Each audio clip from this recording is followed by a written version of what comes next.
Cinta itu bisa menjadi kekuatan yang sangat besar. Tapi kalau tidak hati-hati bisa juga dia menjadi titik lemah. Ya seperti kata-kata Zainuddin tadi, engkau yang bisa membangkitkan aku dengan semangatku, tapi sebaliknya engkau juga bisa membunuhku. Para pecinta yang tidak berani tantangan, malas melakukan perjuangan, jangan nangis kalau cintamu runtuh dan gagal. Kecewa ya kecewa, patah hati ya patah hati, tapi jangan segitunya lah. Jika kita dikecewakan oleh perempuan pada hari ini, ada dua jalan ditempuh orang. Bagaimana cara mengatasi kekecewaan itu dalam cinta? Mengaji Hening bersama Dr. Fahrudin Faiz. Mari kita simak. Aspek kekuatan dan kelemahan cinta. Ini menarik karena cinta ini dalam hidup kita dia bisa kekuatan sekaligus kelemahan.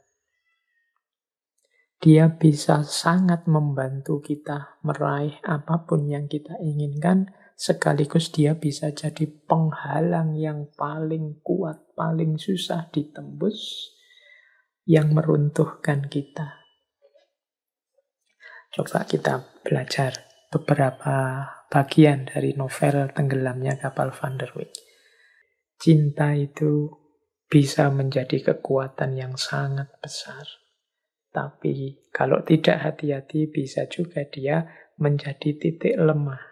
Ya seperti kata-kata Zainuddin tadi, engkau yang bisa membangkitkan aku dengan semangatku, tapi sebaliknya engkau juga bisa membunuhku. Engkau bisa memutus harapanku, bahkan engkau bisa membunuhku, membuatku sengsara. Bisa juga engkau membuatku orang yang gagah berani. Ini Hamka ingin menunjukkan disitulah kekuatan sekaligus kelemahan cinta. Kalau tidak hati-hati, cinta akan menghancurkan kita. Tapi kalau kita pintar mengelolanya, tepat mendayagunakannya, dia akan jadi kekuatan yang luar biasa.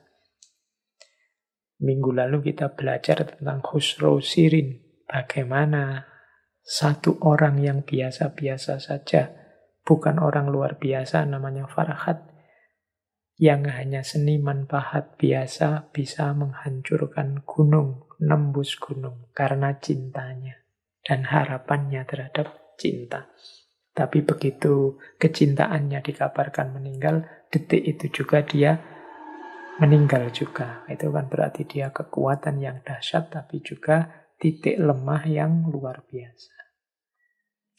Itu juga ada kalimat yang menunjukkan bagaimana cinta bisa membuat orang lemah dan jatuh.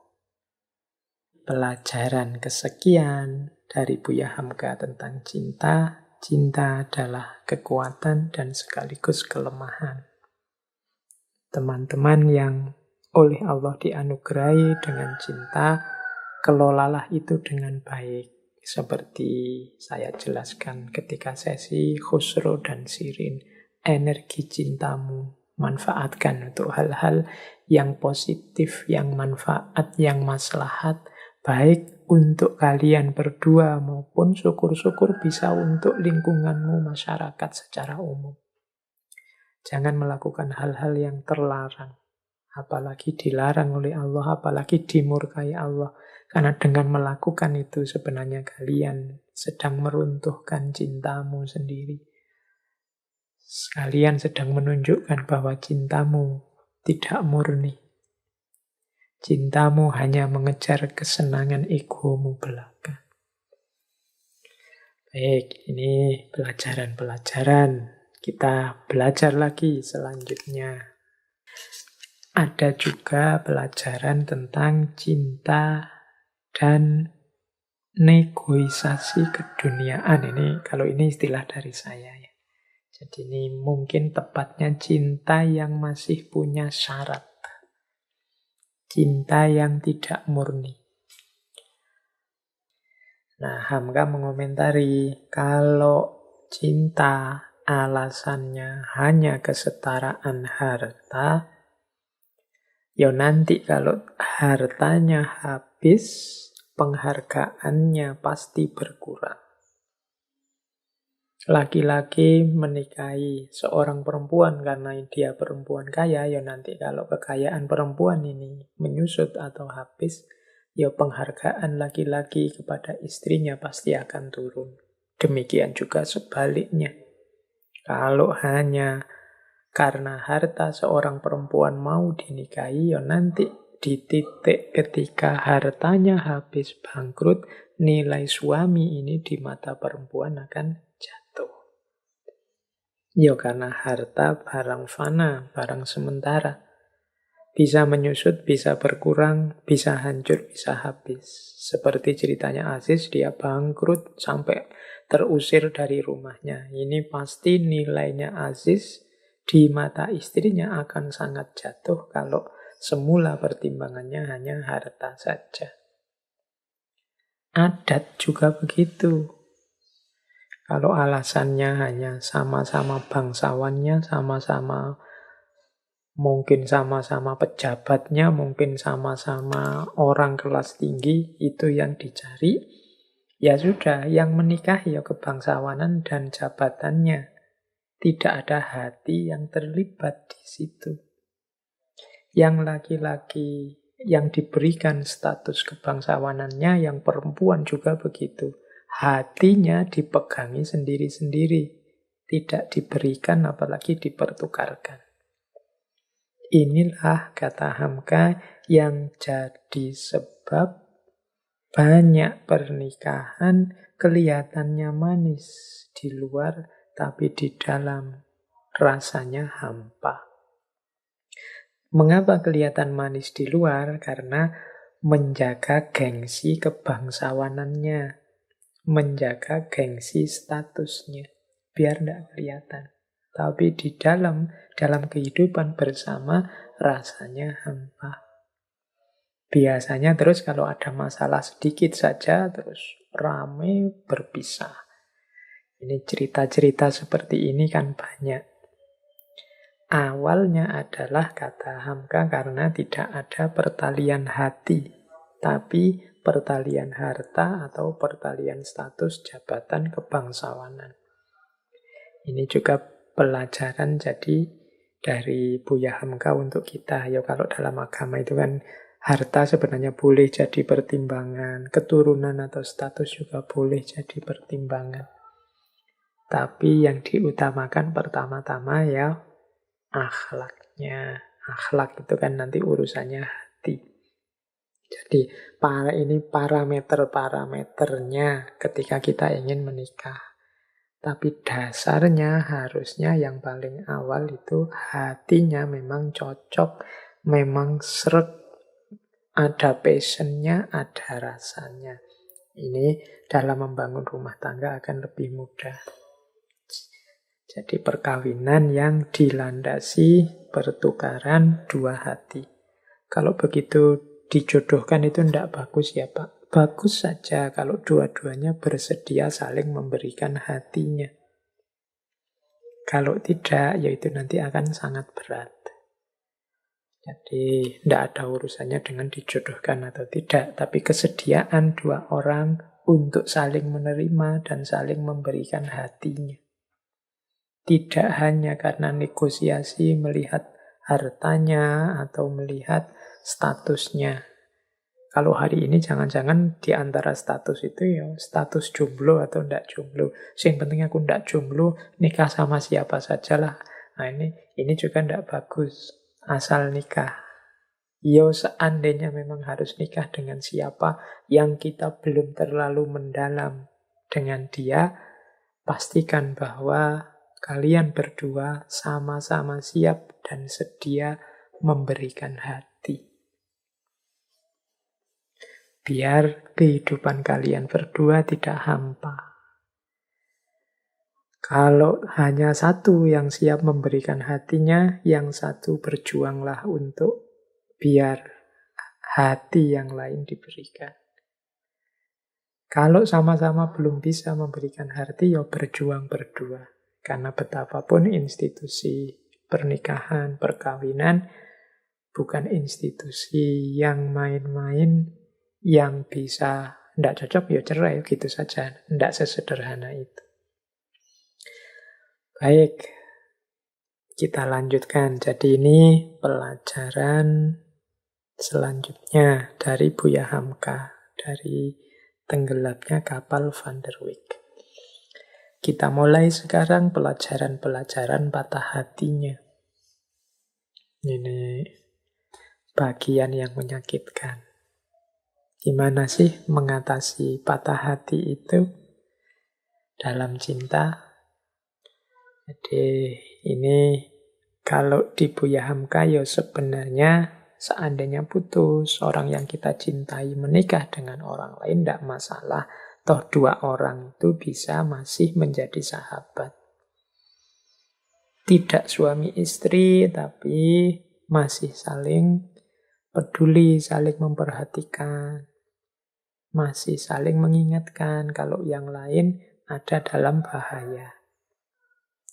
Tapi ternyata keinginan yang disampaikan lewat Jalan Zainuddin ini tidak ditanggapi serius oleh Hayati. Ini yang membuat Zainuddin kecewa. Ini seakan-akan ini pelajaran buat kita ya. Para pecinta itu bukan berarti tamat ceritamu kalau yang dicintai memilih orang lain. Tidak ada urusannya dengan itu. Seperti beberapa sesi cinta sebelumnya. Jadi aku mencintaimu itu tidak ada syarat apapun. Bahkan aku akan melindungimu dari segala bahaya. Termasuk kalau seandainya ternyata aku ini adalah bahaya buatmu, ya aku akan minggir. Jadi ini semangat cinta yang sejati. Yo, diucapkan gini memang puitis indah, tapi dilaksanakan memang berat. Kebanyakan kita ya kalau pas putus ya ceritanya kayak Zainuddin dan Hayati ini saling dendam, saling marah. Bahkan ada yang kemudian saling mengumbar kejelekan. Karena betapapun dua orang yang pernah dekat itu kan mengerti pasangannya sampai titik paling dalam itu yang biasanya kalau bisa terus diumbar kemana-mana. Menunjukkan bahwa selama ini cintanya belum murni, belum sejati. Hanya menuntut kesenangan egoisnya. Ketika kesenangan ini terganggu, keluarlah, tampaklah aslinya. Tampaklah pamrih-pamrih dari cintanya. Kita lanjutkan lagi. Semoga masih belum capek ya, teman-teman. Tidak apa-apa, ini sesi cinta yang terakhir. Nanti silahkan setelah sesi bulan ini habis, yang ingin mendalami cinta, boleh dirujuk sejak Romeo and Juliet. Di minggu pertama, dilanjutkan kemudian dengan Khalil Gibran, kemudian Khusro Shirin, dan tenggelamnya kapal Van der Wijk. Di situ nanti akan kelihatan pola-pola, model-model karakter cinta yang tulus, yang serius. Yang seperti saya bilang tadi, dia melibatkan fitrah, melibatkan tantangan, melibatkan perjuangan, dan melibatkan pengorbanan. Selalu ada 4 ini. Yang pertama fitrah, ya cinta itu pastinya fitrah. Dia tumbuh, dia anugerah dari Allah. Tidak bisa dipaksa. Orang tidak bisa pura-pura cinta. Kalau tidak cinta, tidak ada passion, ya tidak. Jadi dia ini fitrah. Yang kedua, selalu saja ada tantangan-tantangan. Nanti kalau ada waktu kita urai lagi tantangannya cinta itu apa saja. Dan yang ketiga, butuh perjuangan. Para pecinta yang tidak berani tantangan, malas melakukan perjuangan. Jangan nangis kalau cintamu runtuh dan gagal. Dan yang terakhir, harus siap juga memberikan pengorbanan. 4 unsur ini menurut saya ada di semua cerita cinta yang kita gali bulan ini. Jadi fitrah, kemudian tantangan, kemudian perjuangan, dan yang terakhir pengorbanan. Pengorbanan bentuknya macam-macam, tapi di 4 novel ini pengorbanannya semuanya sampai puncak, yaitu mati bersama. Ya kalau kita ndak harus seperti itu. Yang novel memang dibuat dramatis seperti itu. Kita sejahtera bersama, bersabar, berdua, menikmati kekurangan masing-masing. Itu juga sejenis pengorbanan. Kalau ndak berani berkorban, jangan masuk ke gelanggang cinta. Nah, kita lanjutkan. Nah, setelah kecewa begitu dalamnya Zainuddin, sekarang kita belajar bagaimana cara mengatasi kekecewaan itu dalam cinta. Jika kita dikecewakan oleh perempuan pada hari ini, ada dua jalan ditempuh orang. Satu jalan ditempuh oleh orang yang hina dan rendah budi. Satu jalan pula ditempuh oleh orang-orang yang dalam pikirannya. Yang ditempuh oleh Parewa. Parewa ini statusnya muluk tadi sebagai anak-anak muda yang senang hura-hura, yang bareng-bareng ingin senang-senang saja. Ialah membalaskan dendam dengan jalan menganiaya. Jadi kalau gaya preman itu begitu. Dicarikannya pekasih atau penumbuh kebencian kian kemari, dituntutnya ilmu sihir kepada dukun-dukun yang pandai sehingga perempuan itu cerai dengan suaminya. Cinta yang demikian namanya kekejaman. Dia menganiaya, bukan mengasihi, mementingkan kesenangan seseorang. Dan itu bukan budi dan cinta, tetapi nafsu yang serendah-rendahnya. Bukan begitu jalan yang ditempuh budiman. Jika hatinya dikecewakan, dia selalu mencari usaha, menunjukkan di hadapan perempuan itu bahwa dia tidak mati lantaran dibunuhnya. Dia masih hidup dan masih sanggup tegak. Ini provokasi dari seorang muluk untuk membangkitkan Zainuddin. Jadi kata muluk, Tuan, orang patah hati itu jenisnya dua. Yang pertama, orang yang hina dan rendah budinya. Yang kedua, orang budiman. Kalau orang yang rendah dan hina, katanya muluk itu, dalam dendam cintanya, dia ingin menghancurkan orang yang menyakitinya. Ya, di situ ilustrasinya mungkin nyari pengasihan, nyari ilmu sihir, nyari dukun-dukun, sampai perempuan itu benci dengan suaminya, bercerai dengan suaminya, berpisah dengan suaminya. Itu ilustrasi zaman itu. Ya kalau hari ini mungkin membuat fitnah-fitnah, membongkar-bongkar aibnya dan lain sebagainya. Seperti saya bilang tadi, orang yang bersama lama dan dekat itu kan biasanya ngerti aib-aibnya sampai detail. Orang jenis ini adalah orang yang hina. Orang yang iri, orang yang dengki, orang yang hasut. Tidak suka lihat orang lain gembira, bahagia. Ini orang hina, kata muluk. Masa Tuan mau seperti ini? Wong sampean ini guru. Nah, kalau seorang budiman bagaimana? Orang budiman itu kalau dia patah hati, dia tidak akan balas dendam. Dia akan melanjutkan hidupnya, menunjukkan di depan orang yang mengecewakannya, termasuk semua orang, bahwa aku tidak mati. Aku masih hidup dan masih bisa tegak, masih bisa jaya. Jangan dikira sakit hati dan kecewa ini meruntuhkanku selamanya. Aku masih bisa bangun dan bangkit kembali. Ini nasihatnya muluk. Selanjutnya ada kalimat begini dari muluk. Lihat anak-anak muda zaman sekarang yang menangis terseduh-seduh minta belas kasihan perempuan. Mau dia berkorban, sengsara, hina, hanyalah mencari apa yang disebut orang cinta. Salah persangkaan yang demikian, hai guru muda. Cinta bukan mengajar kita lemah, tetapi membangkitkan kekuatan. Cinta bukan melemahkan semangat, tetapi membangkitkan semangat. Kalau itu benar cinta, mungkin gitu maunya Muluk. Yuk jangan merengek-rengek, terseduh-seduh minta dibelas kasihani. Cinta itu kekuatan. Kalau kita minta dibelas kasihani berarti cinta kita lemah. Cinta bukan melemahkan semangat, tapi cinta itu membangkitkan semangat. Kalau itu memang cinta sejati, bangkitlah. Tunjukkan kesejatian cintamu. Nah, itu mungkin kalimat-kalimat yang ingin disampaikan oleh Muluk kepada Zainuddin. Yo yang ingin menyampaikan yo Buya Hamka lewat mulutnya Muluk untuk anak-anak muda yang dilanda patah hati.